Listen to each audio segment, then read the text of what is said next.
Well, thank you, Justin, and it's really hard for me to really express how much of a thrill it is that all of you are here. I think we this effort about shared value is an effort that it's kind of had very deep roots. I mean, you could argue that 100 years ago, the best companies understood this instinctively. And I think in Nestle's roots, we'll talk later about the instinctive understanding that there was actually a deep alignment between capitalism and meeting societal needs. But I think as we started to rediscover this idea some years ago, I think we were fortunate that today's time is right to kind of re-examine this issue and to develop this issue of shared value. And the fact that all of you are here and the fact that there's just so much activity in this area now around the world is thrilling to me. I've written a lot of articles in my day, but I can tell you that there's no article I've written that I'm prouder of than this article and to start this discussion. And I can tell you that there's nothing that gives me greater excitement about the future than this discussion we're going to be having here at this summit. We literally are in the process of restructuring how we tackle society's most important problems. The old model hasn't worked. Everybody's tried hard. The old model hasn't been working. We don't have enough resources to do it the old way. We don't have enough money in government. We don't have enough money to contribute to NGOs to deal with these problems in society the old way. We've got to deal with them in a profoundly different way that, by the way, has important roles for all the stakeholders. It's not that anybody's out of business here. Everybody's still in business, but we just have to do it a different way. That's what creating shared value is all about. We're also, and this is very exciting for a Harvard Business School professor, we are also redefining how we think about competition, how we compete, how we position ourselves, how we manage supply chains, how we think about the community as an impact on our success in business. These are things that we in business schools have never taught before. Not because they weren't there, but because it really was something that we kind of not understood as we started to make management a profession and a discipline and rigor and analytical as it has over the last 10 or 20 years. So we see here a remarkable, I think, moment in which business, as well as the other stakeholders, if we can learn how to think about this clearly, if we can work together in different ways, we will have profound opportunities to actually solve societal problems. Not just kind of provide Band-Aids and try to ameliorate suffering and minimize harm, but we'll actually be able to solve these problems. That's the opportunity. That's what brings us all here today. And all of you, whatever organization you're in, whether you're in a business or whether you're an NGO or whether you're a government person or whether you're in some other segment, all of us, I think, have an opportunity to transform what we do. And as Justin said, the question we now really face is the question of how do we go about this? How do we go about this? Now, just to start, I wanted to let you know how widely spread the shared value movement is starting to be around the world. These are just, these shaded countries are just the places in which FSG, including me, has actually participated in a meaningful way in the shared value agenda over the last couple of years.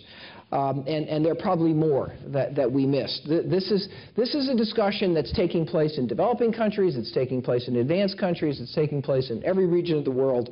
There's a tremendous resonance, and I think it's clear why that's happening. It's happening because on the one hand, societal challenges are now very evident. We have more awareness of societal problems of health and nutrition and the environment than any time that certainly I can remember in my professional career. We also have business feeling under fire. We in business, we try to be good guys and good women. We try to do the right thing. We try to be ethical. But we're being viewed by society with skepticism. And the more we do to be responsible and the more we do to try to be philanthropic and community-oriented, the more skepticism we seem to engender. It's clear then that we have to tackle these issues in a different way. We have to take a different approach. Again, just some little anecdotes. You know, there's now a very thriving shared value club at the Harvard Business School. Boy, am I proud of that. You know, there's now a national prize in shared value, a national prize sanctioned by the government in Korea. These things are happening now all over the world, and I hope some of you can be involved in creating these kind of accelerators in your region, in your country, in your organization. There's something very, very powerful here going on, and the challenge we all have is, how do we actually do it? We're starting to know a fair amount about shared value, but there's a lot more to know about how to do it. And what I'd like to do very briefly this morning is kind of give you my capsule view, first of all, of some of the critical ideas here that we're starting to get greater clarity on around the notion of shared value, some of the tools that we are starting to master or at least understand better in terms of how you actually put this into place in progress, and some of the promise we have of actually driving the notion of shared value to even broader sets of stakeholders. We have a major initiative now to think about how we take shared value and incorporate it into investing and into the capital markets. And I'll share a little bit of that material with you in a moment. We also have an enormous opportunity to have a conversation with Peter Brabeck. Peter is my friend for many years. We wouldn't be here today if it weren't for Peter Brabeck. He literally forced me to write this article, Creating Shared Value, and Mark. We wouldn't have done it without Peter. Peter is, of all the CEOs I know, he gets instinctively in his gut this idea, and he's had it forever. And we can talk later about how that happened. How could this person have gotten this idea so clearly ingrained in his very way of looking at the world? And we'll have a chance to engage with Peter. Nestle is a company that's probably for the longest time had the most explicit commitment to the notion of shared value of any company we know. But fortunately, lots of other companies are catching up, including Becton Dickinson. We're very lucky to have Vince Forlenza here. Vince is again, my friend. I'm proud to say he's my student. You know, that explains everything, of course. We are so proud to have Vince here, and so many other people in this room I know, your friends, and we're so happy to have you here. So let's spend a minute talking about the idea of shared value, and then we'll talk a little bit about you know, putting this idea into practice. What are we learning about some of the essential elements of doing so? How are we starting to think about bridging this divide between business and investors in thinking about shared value, and then we'll hopefully tee up a wonderful conversation with Peter. Okay, so you know, let's all just kind of take a minute and kind of get aligned with the very, very basic idea here. And the basic idea is that there's a portfolio of ways in which a company engages with society, or could engage with society. And I guess the most common traditional way was through philanthropy. And corporate philanthropy remains active and alive and well, and it needs to be. In fact, what we now know is that corporate philanthropy is a fundamental building block for shared value, if you use it well. It's an opportunity to create the environment which allows shared value to occur. We also know that there's other set of activities that go beyond philanthropy, which are typically labeled corporate social responsibility. Those are important. There's a big role for those that will never go away. Those roles include compliance, they include meeting ethical standards, they include citizenship activities, they include this notion of sustainability. Corporate social responsibility in its essence is compliance, but also minimizing harm. And those activities remain critically important. And there's a tremendous amount of energy in this agenda that will never go away. We'll always have to relearn how to comply with standards in new ways as those standards evolve. We'll always have to embed our companies with ethical standards. We'll always have to think about minimizing impacts, unfortunate or negative impacts our organizations have on the community or on the society. But those two things, philanthropy and corporate social responsibility, are not shared value. Shared value is fundamentally defined by the fact that it is capitalism. Shared value is capitalism, full stop. It's about tackling societal issues and social problems and social needs with a capitalist business model. It's not about taking resources from the business and devoting them to other worthy activities. It's about the business itself. The central core idea in shared value is that meeting social needs and dealing with social problems and improving the communities, the strengths of the community within which you operate actually are profitable. It's capitalism, full stop. Why is this capitalism part so important? Why do I use that word? Some people in this room probably cringe now when I say the word capitalism. Capitalism is important because when we can get the activity into the capitalist bucket, we create magic. We create magic because we can scale. We can scale, infinite scale. If we have to take resources from the business and use those to meet a worthy social need, we can't scale. We only have so many resources. If we can get things into the capitalist bucket of shared value, then we can scale. Then we can sustain activity indefinitely. Then we can actually solve problems. Not just do pilots, not just make little bits of progress. We can actually solve problems. See, this is the magic of capitalism. It's self-sustaining. It's self-sustaining. And the concept of shared value is not that we should stop doing corporate philanthropy. No, no, no. We'll see that corporate philanthropy is a fundamental tool to enable the shared value part to actually happen. We have to make some platform investments in many cases in order to get the capitalist engine running. We don't want to stop complying and being ethical and being a good member of our community and worrying about minimizing our impacts. We don't want to do that.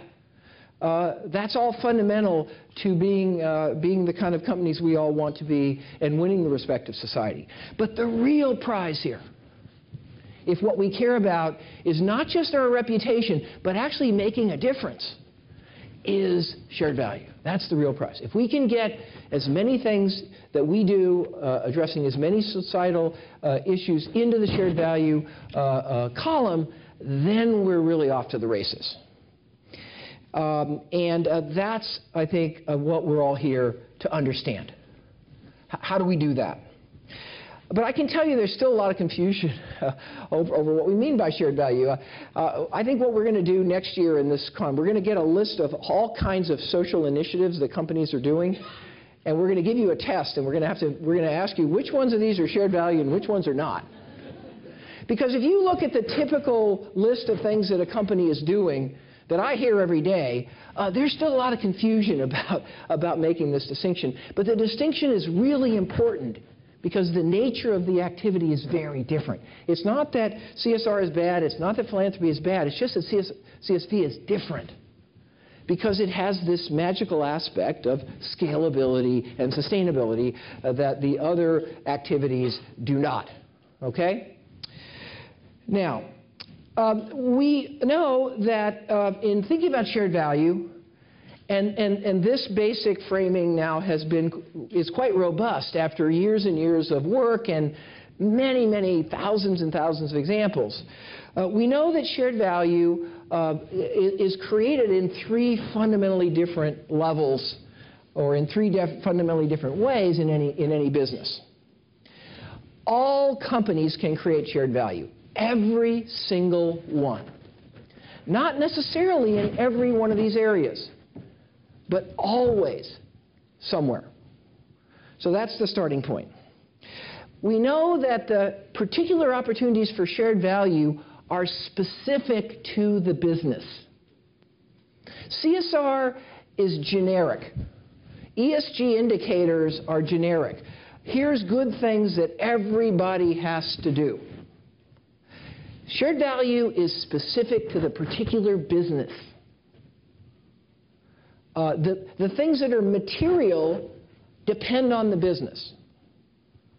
And therefore, we have to think about shared value not in this, there's no formula here. It's understanding the opportunities that are specific to the particular business that we look at or care about. We have opportunities at these three fundamental levels: the product, the need, and the needs that product are meeting. And what shared value does is it opens up our thinking about what needs we are actually meeting and what needs we could meet. Some of those opportunities come from sort of the emerging world, the bottom of the pyramid. Many of those opportunities come from apply across all the markets in which we operate. One of the major banks in America, regional banks called Regions, has, the CEO talks about how the banking industry used to configure products that would succeed if the customer failed. So you give a customer a free checking account, and you don't get any money on the free checking account because it's free. You make your money on the overdrafts. Okay? That's an example of what so many companies have done. They've been sort of trying to be clever in creating business models to meet what they thought were needs or customer needs, but ultimately they weren't creating shared value. And what Regions has understood is actually we need to design products where if the product encourages the customer to succeed. They now have a whole suite of products designed for underbanked households. Called Now Banking. They've discovered that about 25% of their entire market opportunity in their many, many states in which they operate is underbanked customers. That's the big market. And they've designed those products so that the more the customer is able to succeed in keeping, having a positive balance, being prudent about the use of their funding, the more benefit they get at the bank. So essentially they're rewarding success as opposed to profiting from failure. This is the kind of thinking that seems obvious to us now, but without the kind of shared value true north, so many companies, as they thought about their products and as they thought about their target customers, have missed these opportunities, both in the emerging world, because we haven't thought that poor people were good customers, but also in the advanced world as well. The second level of shared value is actually in the way we operate the business, the so-called value chain. Here, every company can play. Every company can play. Even if your product is not food so that you have this nutrition opportunity, or even if your product is, a fence, that goes, that divides people's yards and you don't see the social need there, except, I don't know, we could probably speculate on the social needs of fences, but, but even if your product doesn't seem to reek of social impact, your value chain always does. You're always using resources. You're always engaging in logistics. You're always, you always affect the health and safety and well-being of your employees. So there's opportunities for shared value at the value chain level, and there's opportunities for everybody here. What we're learning is productivity in how we do business is transforming as we recognize the role of resources and how we use people and other resources in order to compete. And the whole manual of supply chain management is being rewritten right now as we speak. The whole manual of how we do procurement is being rewritten as we speak. The whole manual of how we manage logistics and use logistics and how intensive logistics needs to be is being rewritten as we speak. And that is because, when we thought about social problems historically, we thought about them using the framework of externalities, that there were all these externalities. Well, actually, the reality is there's internalities, that all these social problems inflict cost on the company. If you use too much logistics, you're wasting money. If you use too much energy, you're wasting money. If you're using too many resources, you're wasting money. If you're not realizing the potential of your employees because they're unhealthy or because you're exposing them to risk, you're wasting resources and money and efficiency and productivity. We're rewriting how we think about value chains as we speak. There's opportunities for everyone in this room in that area. And the third level of shared value has to do with the surrounding community. The assets of that community, the supplier base in that community, the institutions in that community. And we in business have been too narrow in our thinking that our success comes from what we do, rather than recognizing that the institutions of the community have a profound effect on our productivity and our efficiency. I think we're starting to understand some of these new ways of thinking that I think have been revealed by this notion of shared value. How can we think about competing and operating in a way that actually creates economic benefits to us, but also meets important societal needs? And it turns out that framing of the issue, I think, is profoundly stimulating. We're convinced that this is where the growth is for every business almost in this room. You're not going to grow by meeting the conventional needs of your conventional customers in the conventional way. The growth is going to come from meeting new needs, which are often the most important societal needs that we have. That's where the real needs are in society. We don't need more, quantity of food, probably eating too much. We need more nutrition. That's where the growth is. How do we do that? And so on and so on. This shared value opportunity, this way of thinking, is just exploding innovation in how we do things, and the technologies embedded in our products and our value chains. And this shared value perspective is going to be disruptive. As the organizations who move more quickly and aggressively in recognizing these opportunities and seizing them, and seizing them through changing how they operate, are going to gain significant advantages.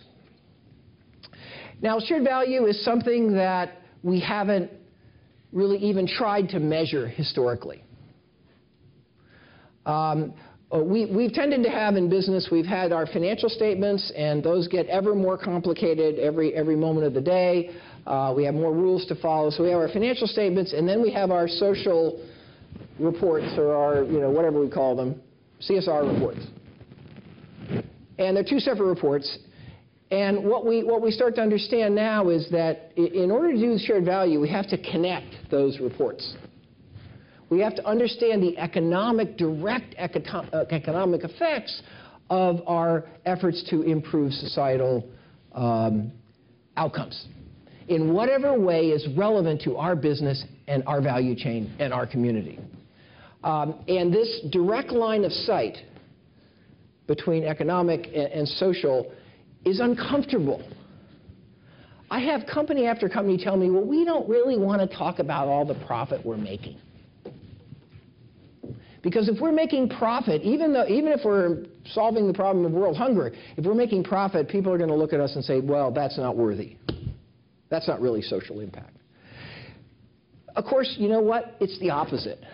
If we can actually solve a problem like nutrition, making a profit, that allows us to really solve the problem. See? So it's actually more worthy. It's more societally valuable if we can create economic and business models, shared value models for addressing these societal needs, than if we still have this mindset that it's really about trade-offs and about taking resources from the business and applying them to worthy things. We know that shared value is becoming one of the integral concepts in thinking about strategy for a company. How you position yourself, how you define your value proposition, how you make yourself unique.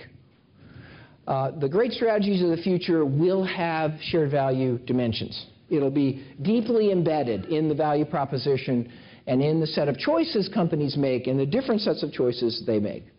And companies like Whole Foods that used to be viewed as flaky and weird show the ability of this kind of thinking to create a whole new space in a commoditized industry, and they are by far the most economically successful grocery chain, probably in the world, certainly in North America. So again, when we think, this shared value is not just something sort of on the margin. This is something that will translate itself into the core strategy thinking of the businesses in which we compete and the corporation as a whole. And what we're starting to understand is that it's also opening up a whole new way of thinking about mission and mission statements. Too many companies think about mission and who they are and what they do in terms of their product. We are a food company. We are an airplane company. We are a this, we are a that, defined by what they make. And what shared value is starting to help us understand is that the bigger opportunity and the more profound way of thinking about a company is what purpose we serve, what need we actually meet. And this simple distinction between what we make and what need we serve is a profound opener up of thinking and innovation in the company. It changes everything. I've just put a few examples on this slide. It opens up so many new opportunities that we've never seen before in most companies. And as I work with management teams, we're finding this over and over and over again. And you'll find it in your business. When we think about shared value, all of a sudden, what happens is very interesting with respect to stakeholders. When we think of our goals sort of simply and narrowly as maximizing profit, and we don't understand that there's shared value is a powerful way of thinking about and driving profit, if we think about maximizing profit, then we are wary of the stakeholders. We're the profit guys, and the government is the one who wants to tax us and regulate us, and the NGOs want to give us a hard time, okay? When we think about shared value, all of a sudden we unite our goals with the other stakeholders. Government cares about solving social problems. NGOs care about solving social problems. We all have the same goal. And it may be health, or it may be nutrition, or it may be a certain environmental issue, or it may be X, or it may be Y. But all of a sudden, we are aligned with these stakeholders. So what we're starting to understand is that shared value opens up a completely new discussion with stakeholders, with the other stakeholders. And creates opportunities for joint effort and activity and investment that are profoundly different than anything we've ever thought of. And you'll hear about some of that over the course of the day. And the ability for large-scale impact and rapid progress when we can think this way is profound. Another interesting thing is when you think about shared value, for example, in the food sector, you're a company, you're worried about health. Well, it turns out that there's other businesses that affect the health of that same consumer. So all of a sudden, you have an alliance or a partnership of interest with other businesses that you never thought you were related to. because they're also focusing on those same issues of health. So what we're seeing is new kinds of interactions across seemingly unrelated businesses. If you look at the product, it's unrelated. If you look at the purpose, it's fundamentally aligned. So again, we're going to see all kinds of activity in this regard. I'm out of time as usual, but I'm going to take a little bit of time to talk about investors. We are now having a very interesting dialogue with the investment community. And of course, the investment community historically has thought that their goal is purely to maximize economic returns. That's their fiduciary duty. And I think we all kind of understand that. As socially responsible investing has taken hold, we've kind of been through the same predictable cycle as we did in corporate relationship with society. Much of the socially responsible investing so far has been really about negative screening. You know, how do we screen out the people doing business in Sudan and selling tobacco, and then more recently about sort of ESG, compliance. We've looked for companies that kind of reported acceptable results on all the metrics that have been thrown out there, and there's dozens and hundreds of them. Now, there's no surprise that this kind of investing is not particularly aligned with economic success. It's not bad. I mean, it's okay to have these ethical screens and have these screens based on ESG performance, but the odds that that's going to have an impact on economic success are pretty small, and all the research is pretty much confirms that. Now, the impact investing movement, which is somewhat more recent, and our Rockefeller Foundation, that's one of our supporters, has been profoundly important there. That starts to take us now across a line, which gets us very excited about the alignment between investing and shared value. Because, the whole idea of impact investing is that a company can have economic returns, but it can also have societal impact. So that was a very important idea. But basically the idea there can now go the next level. So we believe that where we're going now is there's going to be something called shared value investing. And people are going to do shared value investing not because they're trying to be social, but because they're trying to make a good return. And because the companies that are going to grow, the companies that are going to be most productive, the companies that are going to be the disruptors are the ones that get to shared value, the ones that understand these opportunities. And so if you look at it this way, really, shared value expands the opportunity set for a company. And therefore, it must be part of core investment analysis. This is not some different analysis that you apply.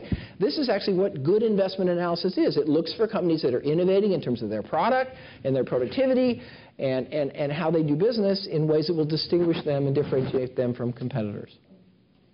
So over the coming years, we are going to do as much as we can to bring this thinking into the investment community. We have a tremendously warm reception so far, although a lot of skeptics still. And as we prove more examples of shared value that have big stakes for companies, I think that's going to get easier and easier. Where we are now, though, is I think we understand the opportunity. We see more and more examples. We're starting to understand some of the critical fundamentals about how to connect the dots to get shared value to happen in an organization. But ultimately, there's still a lot of work to be done. There's a lot of the how. How do we actually go about this? How do we build the right measurements? How do we create the right organizational model to really drive this to every single business unit in the company? And that's really why we're here in this meeting, and that's what the Shared Value Initiative is all about. And that's why we're so thrilled and pleased that all of you are here. And we hope that the course of this day will be exciting and interesting, and you'll learn a lot. Probably the most important thing you'll get out of this day is the people sitting around you that you end up meeting and talking to. This is a community of practitioners. We have some of the leading practitioners in the world here. And I encourage you to take advantage not only of the formal program, but all these opportunities to really get in at the ground floor of how you actually make this happen in the organization.